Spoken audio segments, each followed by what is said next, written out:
Okay, so get this. We're diving into some seriously hot-button statements today. The kind that get everyone riled up. Oh, yeah, definitely. The ones you see plastered all over social media, sparking endless arguments. Exactly. We're talking about things like vaccines do not cause autism, Ukraine is not our enemy, stuff like that. And how about racism is real? Trump lost in 2020. Yeah, those two. Or COVID killed millions of people. Climate change is human-caused. Heavy hitters for sure. COVID-19 vaccines are safe and effective. Russia did collude in many ways with the Trump campaign. It's a long list. We've got the U.S. does not have open borders too. And of course, gun control can save lives. It's like a crash course in controversy. Totally. Right. But that's exactly why we're here. We're not just skimming the surface. We're going deep, way past the sound bites and slogans. Peeling back the layers, looking at the actual evidence, the nuances. Because, let's be real, these topics are way too complex to be boiled down to a simple true or false. Right. There's so much more to unpack, so much context to consider. Okay, so first up, vaccines do not cause autism. Honestly, I think everyone has a story about this one. Oh, absolutely. It's such an emotionally charged topic, especially for parents. Yeah, like I remember being a new parent and just feeling bombarded with information. It was overwhelming, trying to figure out what was best for my kid. It's understandable to feel that way. I mean, there was so much fear-mongering going on, fueled by that whole discredited study linking vaccines to autism. Right, and it's scary how much traction that gained, even though it was totally debunked. It just goes to show how powerful misinformation can be, and how important it is to actually look at the evidence, which in this case is clear. Countless studies have found no link between vaccines and autism. None. It's crazy how easily people can fall for that correlation equals causation trap. Oh, totally. Classic logical fallacy. One of your sources had a great analogy for this. Ice cream sales go up in the summer, but that doesn't mean ice cream causes hot weather. Right. Love that. It's so simple, but it really drives the point home. Okay, moving on. Let's talk about a statement with huge global implications. Ukraine is not our enemy. Oof. Yeah, that one always gets people fired up.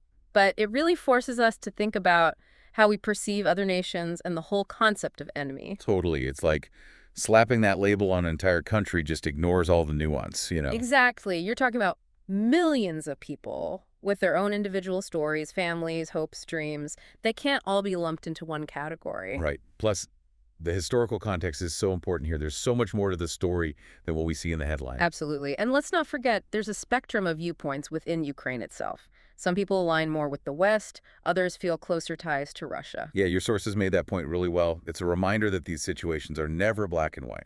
Never. Reducing an entire nation to a single legal enemy, it's just dehumanizing. Okay, switching gears a bit, let's talk about this one. Racism is real. Trump lost in 2020. Talk about a loaded statement. It is, but it also brings together two really crucial issues. And let's be clear, saying racism is real is not a matter of opinion. Right, it's a fact. It's a fact backed up by tons of evidence. We're talking historical records, sociological studies, the lived experiences of countless people. And then the second part, Trump lost in 2020. Well, that's just stating the outcome of a Democratic election. An outcome that's been confirmed, verified, no matter how much some folks try to dispute it. Right, and it feels like acknowledging both parts of that statement is kind of crucial to having any productive conversation about solutions. I agree. It's like we can't even begin to address a problem if we can't agree on its existence. Exactly. Okay, next up, we have a statement that's sadly become all too real. COVID killed millions of people. Yeah, that one hits close to home for so many of us. And it's easy to get desensitized to the numbers, but millions of lives lost. It's staggering. The pandemic really changed everything, didn't it? Yeah. I remember that feeling of collective fear and uncertainty like nothing I'd experienced before. It was a global phenomenon, for sure. Everyone was grappling with the unknown, the disruptions, the grief. And it really underscored the importance of public health measures. Absolutely. The need for solid scientific research, international cooperation. Okay, let's shift gears again. Time to tackle a topic that's been around forever. Climate change is human-caused. That's a big one. And it's frustrating how it's often presented as a matter of opinion when the science is just so clear. Right, like it's not about believing in climate change. It's about looking at the data. And that data is overwhelming. Exactly. Rising temperatures, melting glaciers, extreme weather events. We're seeing the consequences all around us. And yet there's still this misconception that the science is somehow up for debate. Right. Which is just not true. The Yeah. scientific consensus is incredibly strong. Delaying action is only going to make things worse for the planet for future generations. Speaking of science, let's talk about another hot-button issue. Mm. COVID-19 vaccines are safe and effective.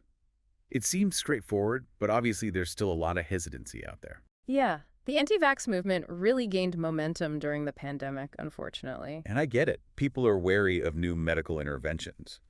But these vaccines went through rigorous testing, extensive clinical trials. They've been proven to significantly reduce the risk of severe illness, hospitalization, death. That's not up for debate. It's amazing how quickly those vaccines were developed. But I know some people are worried about long-term side effects. Sure, that's a valid concern. But the data so far shows no evidence of serious long-term effects. Of course, ongoing monitoring is crucial, but based on what we know now, the benefits far outweigh the risks. Back to the political arena with this one. Russia did collude in many ways with the Trump campaign, another statement that triggers intense reactions. Oh yeah, that's a doozy. But it's important to remember this isn't just some partisan talking point. It's based on the findings of the Mueller report. Right, that in-depth investigation led by special counsel Robert Mueller. Exactly. And that report concluded that Russia interfered in the 2016 election in a sweeping and systematic fashion. So there's actual evidence to back up that claim. It's not just political rhetoric. Nope. The Mueller report, along with assessments from multiple intelligence agencies, all point to Russian interference. And understanding that interference is crucial for protecting our democracy, ensuring fair elections. 2 more to go. Let's tackle this one.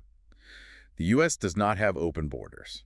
This one often gets thrown around without any real understanding of how immigration actually works. Right. It's like people hear open borders and they picture this chaotic, uncontrolled situation. Which is just not the reality. The Wow. U.S. has a complex system of border control and immigration laws. It's not a free-for-all.